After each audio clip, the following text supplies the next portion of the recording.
quantum is just explaining spirituality. These are two sides of the same coin. The enemy is just a construct for what the ego part of the mind talks to us. And it reminds me of cancer. But if you don't remove that it's gonna fester, it's gonna grow, and before you know it, it's taken over your whole body. Look around you. Look in your house. Look at your friends. If you don't like your wife, if you don't like your house, if you don't like whatever it is, you have to come to terms with the only answer, which is, I did this to myself.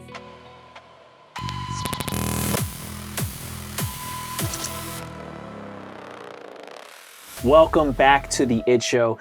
Today I'm so excited because today it's just a me and Eddie show, and we got a lot to uncover because this week has been one that it's truly a remarkable week with a lot of things happening in the world politically as well as with the Super Bowl that just happened.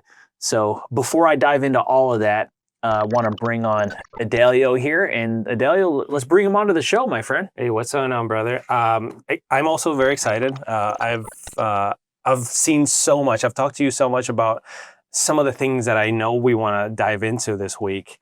It's indeed been a very packed week. Mm-hmm. Very packed. I know that you and I probably feel the same in the sense that, like, it's probably intentionally super packed, right? Like, when we see history repeating itself, we're going to get into that. But before we get into that, right? I was telling you, I was bringing you on to say, hey, you find value in the show? I know, dude. I know. I don't know if you could tell, but I like the yap and I get carried away. I have to center myself so that I can tell you about this. This is very important to us, okay? Can you see that number right there? In the middle of the screen? Yeah, the thing that says watch time. Yes, I do. What's the top number say? 94.1%. 94.1% of our audience that watches us is not subscribed to us. I just learned about this. Is this across all platforms or is this just on YouTube? Just okay. YouTube. I will just appeal to you very, very quick. We really, really, really care about you. The reason why we started this show is because we want to share these conversations with every single one of you guys that resonates with this stuff.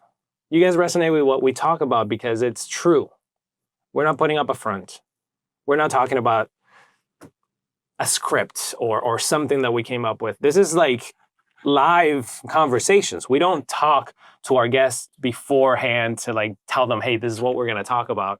I don't even know why I'm getting so worked up into this. It's just the number. Right. We have a goal, and I just want to appeal to you guys. If you can help us get to that goal, we would be so appreciative, so much appreciation, in fact, that we promise to bring you this every single week. We've already been doing that, but we're just going to keep increasing the ante so that you guys can benefit from this. So if you could do me a solid, and just for a second, go down to that little subscribe button and hit it, because you're going to be able to help us reach way more people. Thank you in advance. With that being said, let's get into the show, dude. Very much. And, you know, one other thing we were just looking at, this is episode 19. Episode 19 for us. And I think what's most exciting about that, at least to me, is we already got 4 other podcasts lined up with some amazing guests that we know are going to bring the fire. But even more so, we also, one kind of accolade that I want to check and kind of for us to clap for ourselves here is that over 90%, I think it's like 92 or 93% of podcasts never make it to episode number 10. Mm-hmm. And we've doubled that. Yeah. So we're making it, baby. Clap, pat yourself in the back.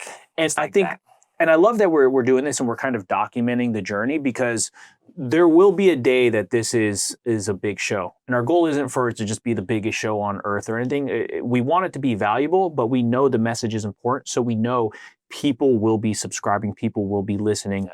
And, you know, we've been doing it religiously now without the growth that we would have liked. Right.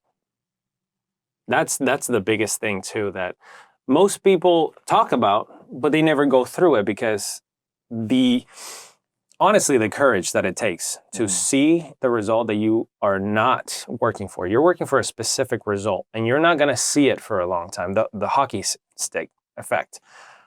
To be in the middle or towards the center, less than the middle of the hockey stick, depending on where you think you're at, and have an expectation of like, okay, I know I'm in the hockey stick. I know I have to keep pushing the puck down the hockey stick so that I can experience that exponential growth.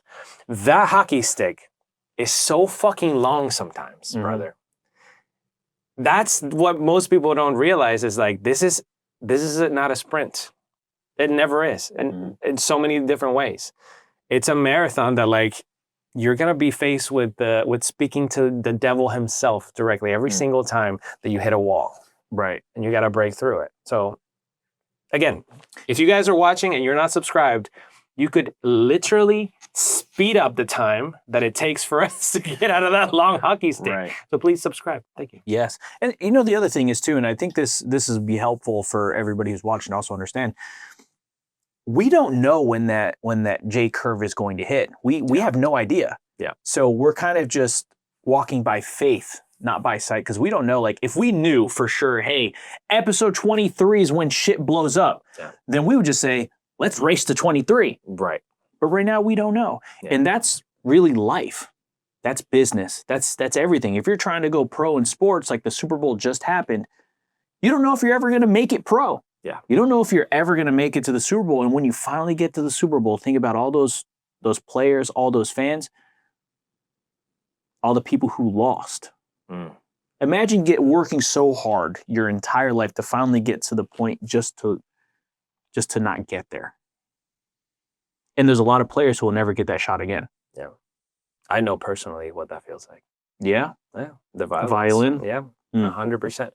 Now, it's not to say that like now that just becomes a scar, and Right. you have to look at it almost like the Phantom of the Opera looking at himself in the mirror, right? Like it's not like that's gonna be it forever, because even throughout that Phantom of the Opera story, you see how that persona, that personality essentially, because most people at some point or another may inherit or develop this personality of the Phantom of the Opera, where they are ashamed of themselves and they wear a mask and they present a mask to people because that's what people expect from you. They expect you to hide all your issues, all your monster-like features, because they're unsightly.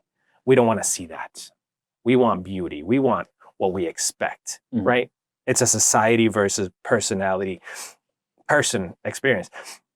And then throughout that whole story, you see the metamorphosis, right? That the Phantom goes through with love. What true love, it has that effect. It drives away the fear of being rejected. It drives away the doubts. I'm not good enough. I'm not going to be able to do this. I'm not going to be able to have a life after this. This is all I have left, this little cave and my little, no. Like, he's a tortured artist, right? Right. It's not like so many of the people out there right now. But you see how he gets out of it. He gets out of it, and it's so beautiful to see. So many people can take a page from that. I wonder how many people in our audience have actually seen the Phantom of the Opera, right? Because not all of our audience is gay like you, right? a lot of you guys, a lot of you guys have never seen Brokeback Mountain. I've seen it. Yeah, I've you seen liked it. Yeah. Edelio keeps shooting me Many text times. messages. Hey, man, you need to watch this show. Heated. We gotta talk about this. There's a lot of deep messages. Show's incredible. Speaking of, I mean, we just saw the Super Bowl. We saw the halftime show, highly controversial. Yeah. And Edelio, sends me a screenshot of one particular scene that really, really, really stood out to him. And I'm gonna leave it at that. Wait, did I? Yeah, you took a picture of the car door, and may or may not have been two men kind of Wait, what? grinding. Hold on. You didn't send it to me. I'm fucking with you. Okay, I was gonna say. I'm like, did I? Because I still have baby brain. I'm forgetting the shit that I did this morning. No worries. I'm fucking, all right, for the record, Edelio's not gay. Neither are we homophobic. I just play one on TV, man. Yeah, we're just a couple of dudes. Oh my God, don't. We may sword fight occasionally. Oh my God. But yeah, he took us to Phantom of the Opera. I'm like, dude, I haven't seen that movie since I was So like long. a kid. Yeah. But I remember the song. Mm-hmm. The Phantom of the Opera is there. Yeah, dude. It's such a good, I don't know, like the whole concept of that, right? Like whether it's the movie or the actual play, because it started in theater. Mhm. And it was so good that they adapted it. Can you tell us I know you gave us a brief snapshot. Right. Can you just kind of give us the concept from start to finish of what the movie's about so we can tie in the whole anecdote you just put together? Yeah. So without getting into the details, because again, like you, I haven't seen it in so long. Right. I just remember the morals of the story. Okay. Like I remember that at the beginning, the Phantom is this prodigy, this person that was meant to be one of the grandiose maestros of the that era, where there was a lot of theater, a lot of opera, and people would just appreciate the finer things in life because it was the Renaissance. And Michelangelo and all these other people that were just striving to do the greatest works they've ever done in their life. That was what brought society to a place where it's just like, we're not like peasants. We're not watching our fucking asshole take a dump on the river downstairs. We have latrines, we have toilets, we have the finer things in life, right? Like they have elevated themselves to this place. The biggest issue with something like that, right? Like the double-edged sword of that is because you're raising your frequency in the world, you're also raising your importance. You're raising your ability to hold yourself to a higher standard. No, I'm above this. And all that shit comes with ego. Mm-hmm. You boost your ego, and as soon as you are not humble enough to know, hey, I'm just like everybody else, I just have access to more, that's when the ego just takes over. That's why every single religion talks about the enemy.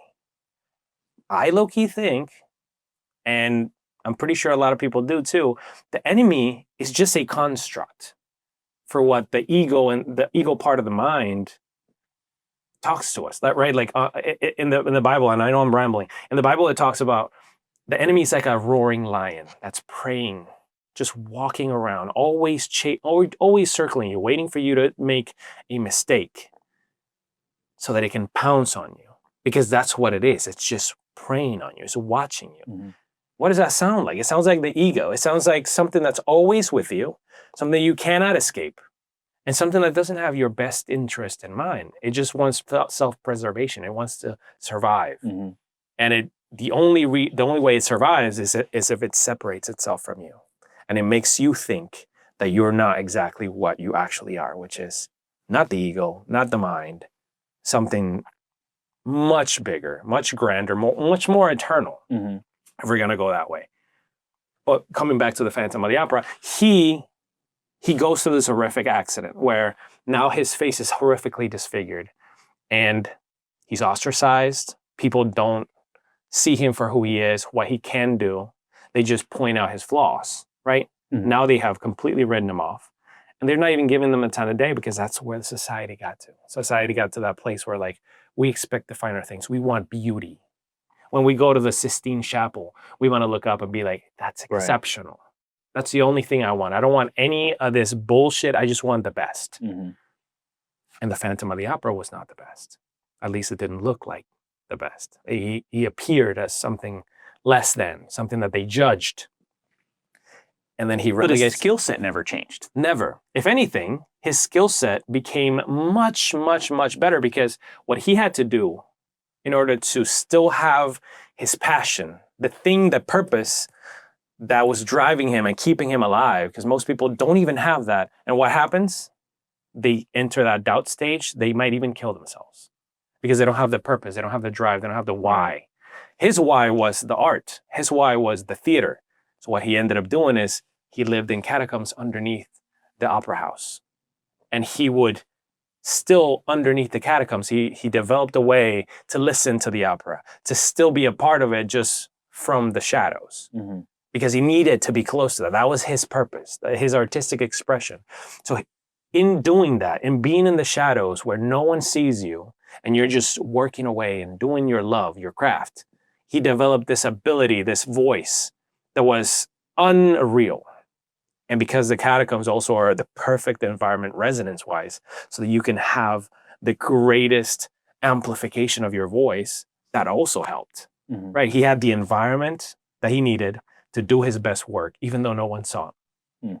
And then the moment that love gets introduced, right? Someone who accepts you, someone who's interested and curious about, hey, why are you down here? Why are you not up there? The love that this, I forget her name, but the love that she gives him is a love that has no judgment. That's the first ingredient. And it's a love that is curious. Right. And that's all he really needed so that metamorphosis started happening. And I forget what, like, the entire, I'm pretty sure it's a tragedy. Like it ends in tragedy. Oh, I was going to ask you, does it end with him finally coming out of the catacombs and delivering I'm gay. their peace? I've been gay for. That's not how it happens? No. Oh, no. God, that's terrible. Hold on. Let me verify this, because I don't want to say something that I shouldn't say, because I have two endings in my head, and I don't know if it was like the director's cut and then it's a different thing, kind of like the Titanic. Remember, had two different endings. Yeah, I'm curious to see how that ends, because you said so many things there, a lot of big words that I didn't fully understand. So I'm gonna take that as a sign of disrespect. Jesus. But we're just gonna keep it moving. But one thing that I wanted to touch on that you brought up was, the ego. This is kind of where it started, and then he got disfigured. The skill set improved, but he was looked at down upon just because the way that he was looked. He was a little bit disfigured. Yeah. Right. And then his ego was crushed when he became disfigured because of what other people said about him. Yeah, and his ego, everybody's ego, is dependent on not just acceptance, because you got to accept the ego. It wants you to accept it as the true and only heir to your body, to your actions, to your movement. But it thrives on praise. It really does. And when you are really good at something, naturally, most people are going to praise you. Most people are going to be like, wow, like that, I know that's hard. And you did that. Bravo, good on you, right? That's just a natural human reaction. But when you're exceptional, when you go above great, and you are just, we've never seen this. That's when you've transcended this upper level of excellence. That's where the Beatles got to, right? Like they get to a place where they're just like, we're better than Jesus Christ. Isn't that what John Lennon said? I don't know if that's what he said. That's crazy if he did. Towards the end, he said, we're the biggest band in the world. We're bigger than Christianity. We're bigger than Jesus. And that was, if you really think about the effect, the reach, the effect that just rising in the world and rising in your ability and rising in your excellence, you're also going to have something that's rising right along with you, which is your ego. Your ego, as you get more praise, as you get more access, more separation between you at the excellence and everyone else who will not take the first step in the road to excellence. That is where all that danger comes from. Right? Is the story of Anakin. Literally the story of Anakin. Anakin was that driven by ego, though? Yes. Talking about Anakin Skywalker. Anakin Skywalker, the one and only Darth Vader. Right. He starts out as a child of poverty. Yep. He does not know anything other than just he loves what he does. He loves tinkering, and he's really good. For some reason, he's an incredible pilot. No one knows why, but he's just a fucking prodigy. And there is a council of Jedis in a completely different star system that have had prophecies about this kid. What does that sound like? The story of Jesus. Right. These are all stories, and this is why stories are so powerful. It drives these wise men from a far, far away to come to find this kid and to be able to take him from that environment so that they can provide the perfect environment so that he can fulfill his destiny. The prequels in Star Wars are literally what would have happened if Jesus never ended choosing sacrifice. That's a deep take. Yes. What happens to Anakin is one of two branch pathways. And this is why I also believe, like, no matter what you choose, you're still going to have a great story. It's still going to be an amazing movie. Maybe the director sucks, but whatever. It doesn't matter. The evil and the good side, they're both going to have an incredible story. Why? Because that's just how this game is played, I think. I think this game is played through, obviously, choosing, and you're always going to be having these two things of like, I'm going to choose the right thing. I know I want to choose the right thing. The thing inside me that doesn't identify with the ego, doesn't identify with the mind, the compass is going, choose the right thing. But then everything else that I may have really fed over the years or not, or starved, that's going to also be there alongside you. As you get stronger here, it also goes, I'm not going to fucking, and it goes right back up. And it starts like, it seems like to me, this entire existence, whether people believe it was all a creation of God, or this was a creation of intelligent design, there's a programmer out there. I think it's just semantics. I think it's one and the same thing. It's just one experience that's beautifully crafted. It has very specific and intentional rules, right? As people start getting more and more and more information about quantum mechanics and how the quantum field works, you start realizing, dude, quantum is just explaining spirituality. These are two sides of the same fucking coin. Science and faith. Yes. And not just science, quantum mechanics. Because science, it has an issue. Newtonian science, it's stuck in a framework that has to do with mathematics, has to do with geometry, and it has to do with the constraints of what actual physical world reality physics have to do. Quantum science, quantum mechanics, they do not obey those laws. But don't they, you can measure that though with measure vibrations and things of that nature. Would that not tie into science? No, because there are set rules of our universe, our 3D universe. The E equals mc squared. Every single way that energy gets transmuted and transformed, energy doesn't die, it just becomes something else. Like there's all these frameworks for how our actual universe works that have been iterated and devised by all these incredible people over the decades, over the centuries. But what quantum science, quantum mechanics is finding out is there's a completely different set of rules that we are just now starting to tap into.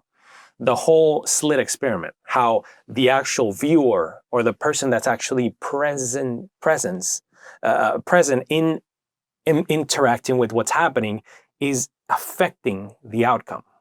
That's what the slit experiment is. They shoot a whole bunch of photons, which are tiny particles of light, through a slit. There's two slits. And they just shoot it. And regular Newtonian mechanics would say, hey, they're only going to go through the slits. So when they get to the wall, you're only going to, over time, see two slits that are just a reflection of this. That's what happens with light, right? When you shine light through these slits, you're going to have a shadow. Right. And the shadow is where the light didn't go through. And the actual reflection is what the light is. That's how you do, puppet shows and all this stuff, like shadow puppets shows and all that. But what was happening with this experiment is these particles were so small that the only way you could measure them was with these very specific devices. And what they found out is they got one result when no one was paying attention. And they got a different result when somebody, an observer, a person, was monitoring what was happening. So same exact subject, same exact particle, same exact everything. The only difference is somebody is measuring it. Somebody's actively participating in watching what's happening. Okay. And what happened when somebody was actively participating, instead of behaving like just they came in and they splatted two different slits, they started becoming a wave pattern, meaning they had two strong slits, but then next to it has smaller slits, and then next to it had smaller slits, and then next to it has smaller. Like it just became a spectrum. Okay. And what that tells these scientists is like instead of these photons going through in a linear fashion where they go and they stop where there's no slit and they keep going if there is a slit, they were going through, and as soon as they went through, they spread out in a multitude of different variations and different ways that it could have happened. And the only reason why they ended up having that pattern is because somebody was watching the pattern that they were going to go through and they had an expectation of what they were going to see. Mm. So what quantum physics in short is finding out is we as people influence so much more of not just our lives, but our outcomes and what we're doing without really realizing it, because no one's really taken the time to explain this to us in a scientific term other than Jesus, Muhammad, Buddha, the Tao, right? All these sacred texts, that's what they talk about. And now they're realizing, oh, we're just now tapping into something we can measure that people have been measuring with their bodies for millennia. And that's fucking exciting. I was like, we can end the episode right there. I think. Sorry, I went off. I saw the path and I was like, take it. No, absolutely, man. So love that. That was a pretty in-depth breakdown. I love the analogies and everything that you shared with that as well. But I want to go back to ego. Yeah. Because that's where this conversation started, was ego. Do you believe that ego can be a healthy thing to a degree? 100%. Yeah. 100%. It's necessary. Where's the breaking point, right? Because ego, you hear people say, oh, ego is edging God out, right? So let's say you still have God as your base, but you still need to have a certain level of confidence and irrational belief to achieve something you've never achieved or do something that somebody has never done. Yeah. Right? It's irrational if nobody's ever done it that you can do it. Or it's irrational to look at your life story and say, hey, I can do this because I believe I can do it. When you start looking through history, you see there's a lot of things that people said couldn't be done that could be done. So how irrational is it really? Yeah. And how much ego is a healthy amount of ego for you to actually achieve something? Because I remember there was a time my wife said this to me. We were sitting on the mountaintop. We were doing really, really well. And then we went through our seasons of struggle. And I remember one time, because I was a shadow of myself, she says, I wish you had and she used to always joke with me that I had my ego's too big. I was a little arrogant, things like that. She's like, I wish you were cocky like you used to be. I was like, oh, interesting. But it's still a delicate dance, because how much is too much? And how do you discern what ego is as opposed to pride? Yeah. Or just confidence? Well, this is the thing. Ego is the bass. Ego is the instrument that the moment you start playing it, it makes notes. And the notes could be pride. The notes could be all these different melodies that you could play with the ego. I would liken the ego and the true self, the soul, let's call it, to two different instruments. Mm-hmm. What happens when you start learning an instrument, right? You suck. You're fucking terrible. Especially if it's a string instrument that has a bow, like a violin or a cello or anything like that. Those are so fucking difficult because everything that you're doing with your hands, with your fingers, with your breath, everything is affecting how the sound is coming out, right? Like this is one of the instruments that has the most variables, right? A piano, you can just sit on a piano and get lucky and make something. You can't do that with a violin. Mm-hmm. Or a string instrument like the cello or the viola. Or a woodwind. Woodwinds are also very difficult. Like woodwinds with the reed, the position of your tongue is very important. The way that your lips are positioned, how much pressure you have. Are you using your diaphragm? Are you using your mouth? There's so many different variables. And then that's not even including what you're doing with your little fingers. Right. So much goes into some of these instruments that it requires years and years of just practice, not just regular practice, but good practice. Practice with a purpose. Practice with with a repeatable goal. Right. And only when you get to a proficiency level, that's when you get to play with the orchestra. Mm. You get to do the fucking performance. You get to show off. I think that's the same for the ego and for the soul. I think these are instruments that we're constantly playing, and we could be intentional about playing these fucking instruments, or we could just be making a whole lot of fucking noise. Right. And the moment that people start realizing that and start practicing, that's when you get good. And that's when you realize ego is getting a little too fucking excellent. Yeah. I'm putting a little too much practice with the ego, and I'm noticing how that's affecting this other side of me that also requires attention. I think that's what it is. It's a dance. You're choosing when to play which instrument when and what to play with it.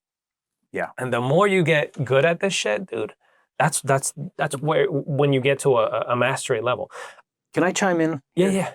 So I was having a conversation with an agent who she was having, or one of her clients wanted to back out of the deal. She's like, well, I do the role-playing classes, things like that nature. So she calls me. She's like, how should I handle this? And I start talking her through some of the things. And I was giving her some of the tactics, some of the techniques with cadence, pausing, all of those different things. And I had a revelation inside of the call. She's like, it just feels like, she's like, I like the way you said that. Like, I feel like I can do that. And I think that's what I'm going to do. I'm like, great, you should do it. And then I paused for a second and I thought, if this isn't something that you've practiced and it's not a part of your natural cadence, or it's not a technique that you're actively working to improve, and you try using these things, it can almost be manipulative. And it could feel very off-center for you, very unaligned with some of the things that you might be saying. So I told her, I said, before you do any of this, like, I gave you some good tactical feedback for sure. However, before you do any of this, do a heart check. Do a heart check. Because if your intention is in the wrong place and you use some of these techniques, some of the ejection handling and all of those different things, but your heart is in the wrong place, it won't be received well. So do a heart check first. And that might be soul versus ego. Like how they tie together? I love that, dude. That's exactly what it is. Right. 100%. When you know what your intention is, and a lot of people don't practice that. That's what mindfulness encompasses. Meditation and being with yourself and enjoying all these different, almost solitary practices. Mm-hmm. That's the only way to hone intention and really know presence, attention to detail, to yourself. What are you doing? What's your mind going towards? Am I here present right now? Am I talking to Will, or am I in my fucking head trying to come up with the next thing? Like, all these different things, like, that's very important. And when people don't have that intention, or they're not used to knowing that intention, I do believe that because we are energy, and because quantum mechanics is telling us, hey, we affect this reality, this world, way more than we allow ourselves to know, believe, or think. And we should change that. And because all that stuff is becoming real, I'm of the belief that some of us are here already with a sense of development, with a power that we do not know we own. Some of us are here as Anakin, and the fucking council never got us. Mm.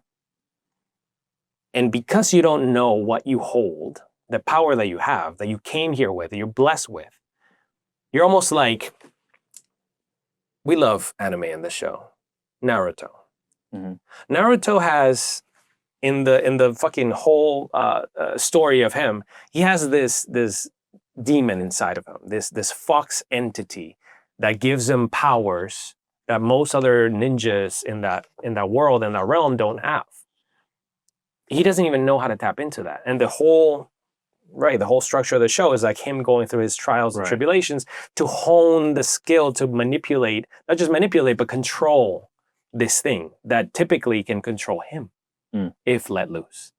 So I think there's people out there that, because they don't practice intentionality, they don't practice mindfulness, they may not know that they're operating from ego, fear, lack, abandonment, but they still are tapping into this power.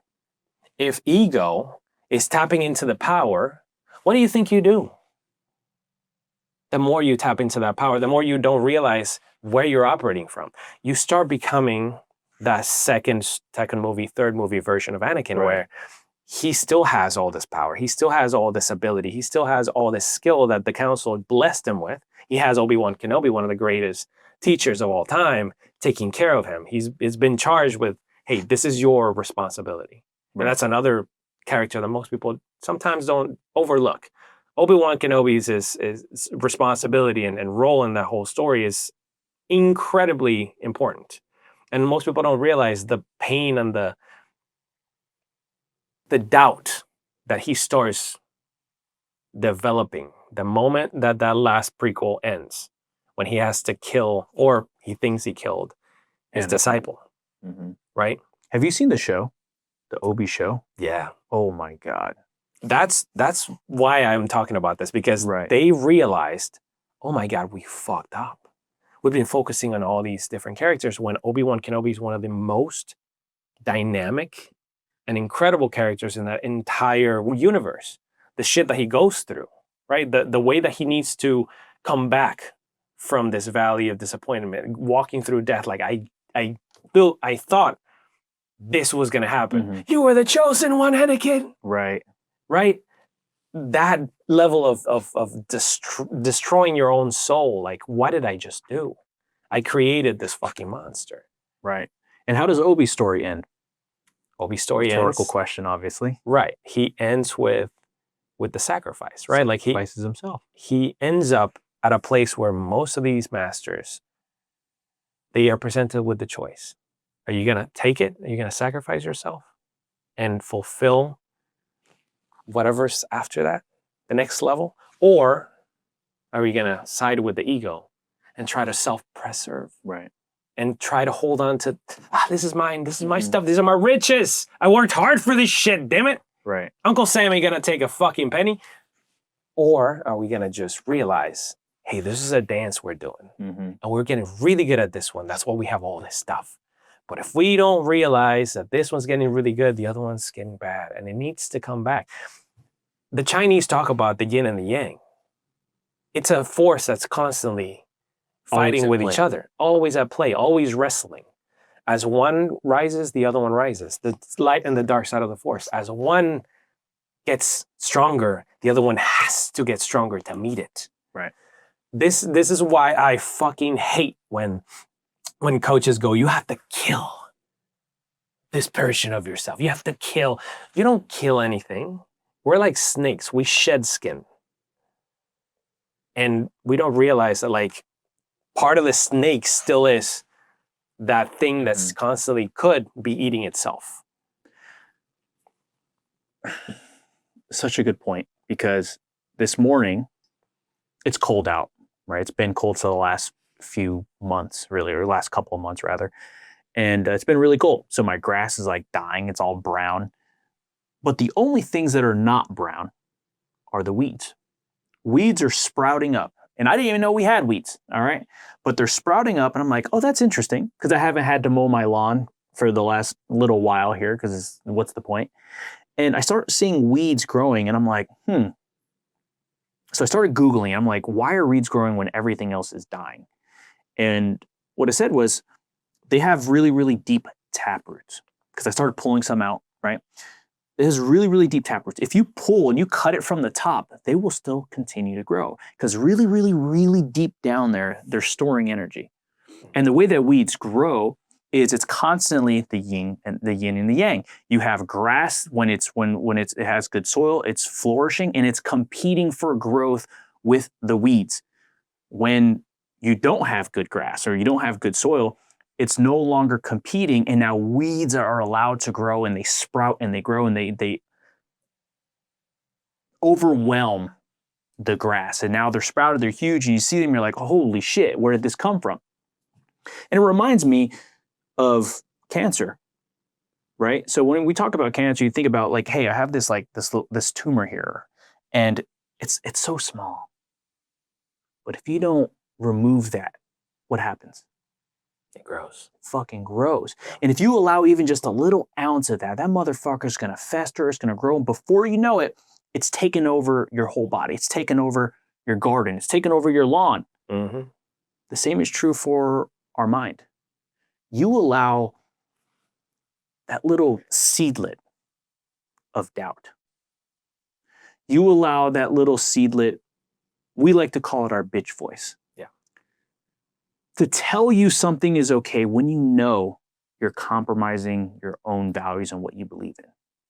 You and I both know we've been through journeys of fitness, getting in shape, eating good, not eating good, doing well in business, not doing well in business. And there's no secret to what works, what doesn't work. All the information is out there. We already know it. But we also know what happens when you don't kill that fucking monster. You don't remove that seed. You don't go all the way down deep into the root and find it and get rid of it. Yeah. The weeds are going to grow. You say you can't fucking kill it. Mm-hmm. How do you kill it?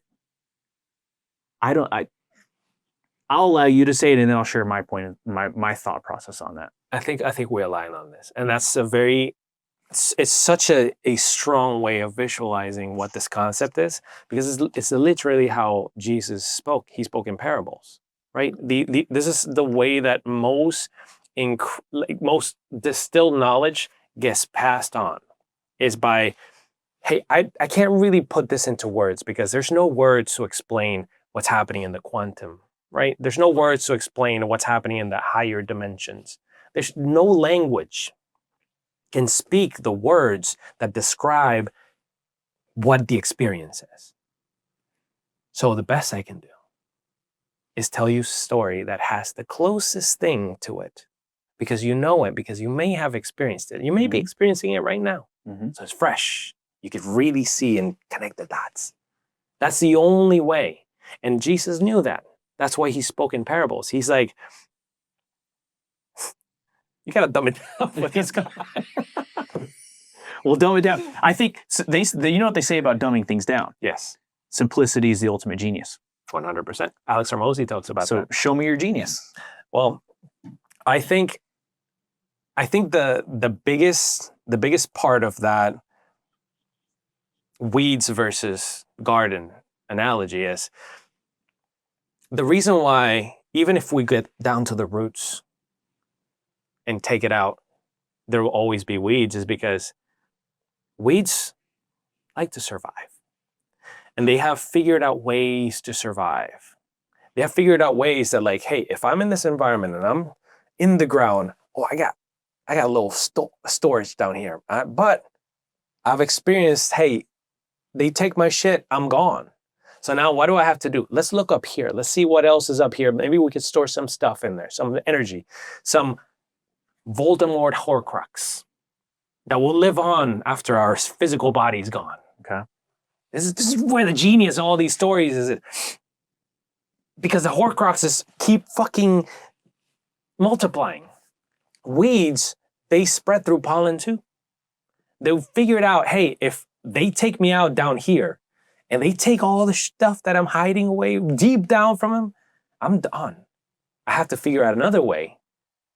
So that once they do figure this shit out, even though I'm making it difficult, not everybody's going to do this. Not everybody's going to try to get me to this level, because they may not be okay with doing that much work. Right. I'm going to figure out another way, right? Like the eagle soaring above the Serengeti. Mm-hmm. The eagle doesn't have to worry about what's happening down there with the lions and with the tigers and with the fucking... It doesn't have the fear that the giraffes have, that the zebras have. It has figured out a way to, as an apex predator, roam the skies. Not just roam it, but own the skies, right? It's an apex predator of their environment. Weeds figured out, how can it be an apex down here and an apex up there? That's why they're so hard to kill, because they keep coming back. The pollen will land and it will start the process of planting roots and doing it all over again. And once we figure out how to get it from up there, it'll figure out another way to survive, because that's where the energy is. The energy doesn't die. The energy just transmutes. Mm-hmm. And the only thing that I do truly believe maintains everything is a balance of... Remember we were talking about a couple months back,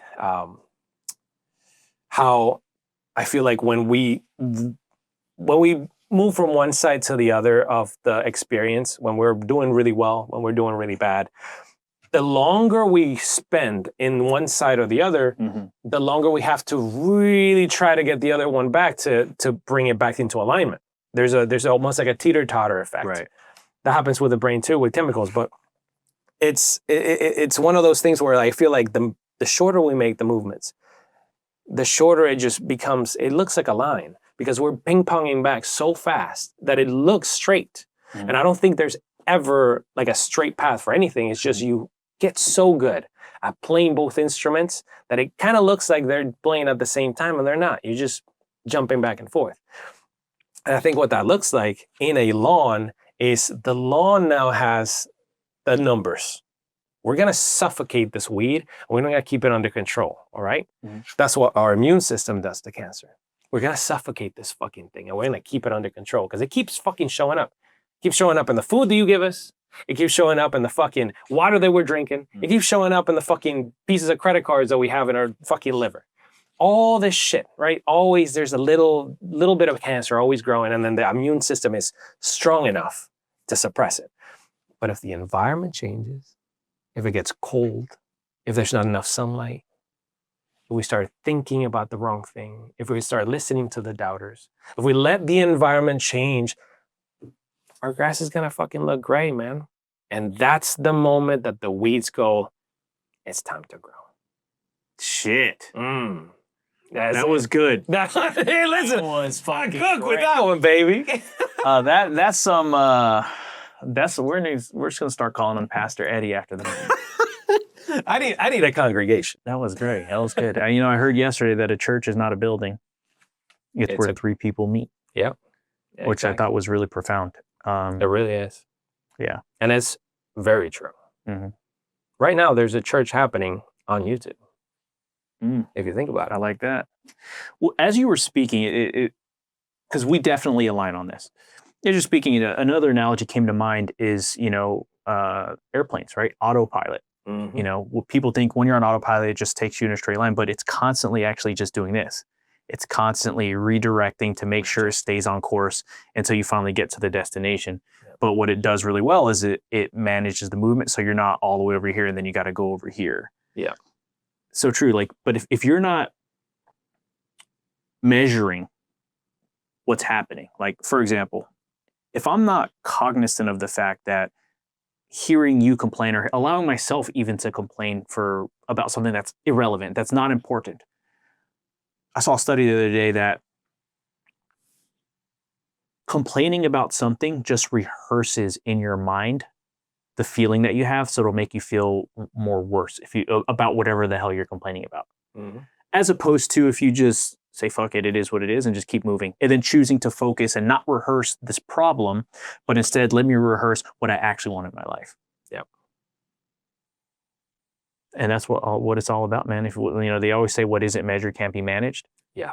You got a fucking tumor growing inside you, bro. If you're not tracking that, if you're not tracking the seedlet of doubt in your mind, or the bitch voice that's telling you it's okay to call it quits today, even though you committed to something else, motherfucker's gonna grow.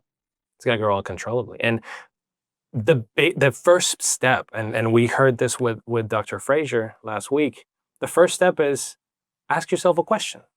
Ask yourself a question of, where am I?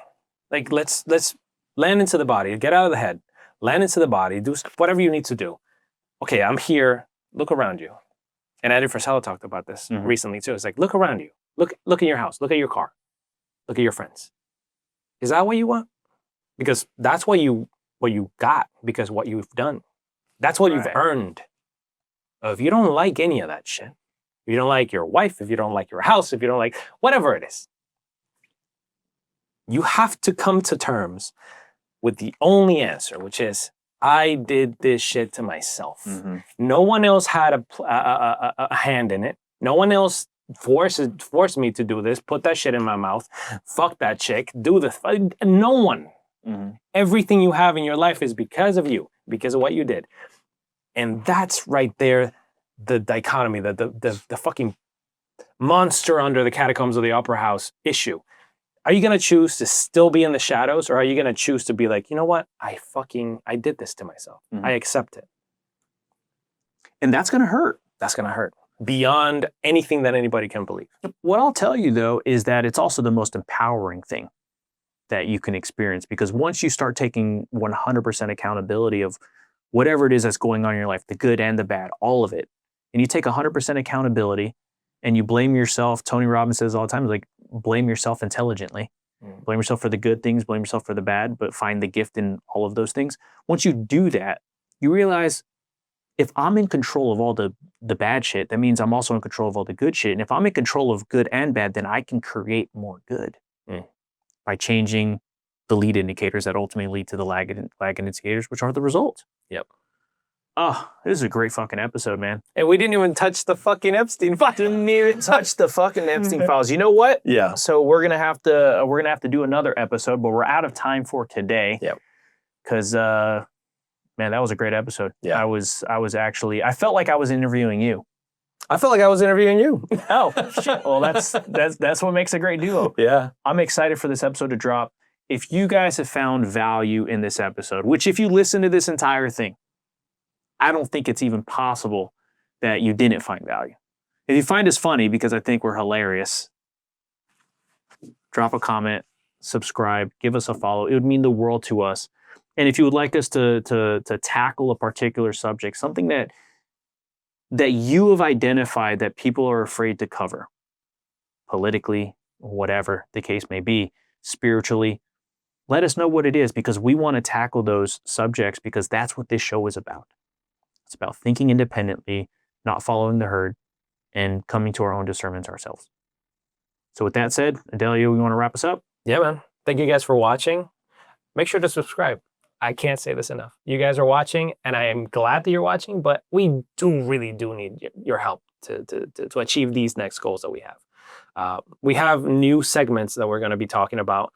We wanted to start this podcast, but we'll probably start next podcast. We have a segment called, what are we going to call it? It's going to be the book club.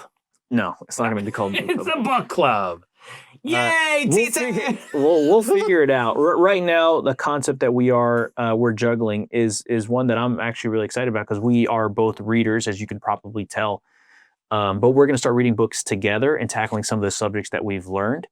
And right now, we're reading a book called 10x is Easier Than 2x, and we've had some great breakthroughs. I'm actually disappointed we didn't cover. Right. But we're out of time on this episode. So next episode, that's what we're definitely going to cover, because we have a laundry list of items that we're going to cover from that, because it's so powerful. So again, thank you for watching. Crush your day. See ya.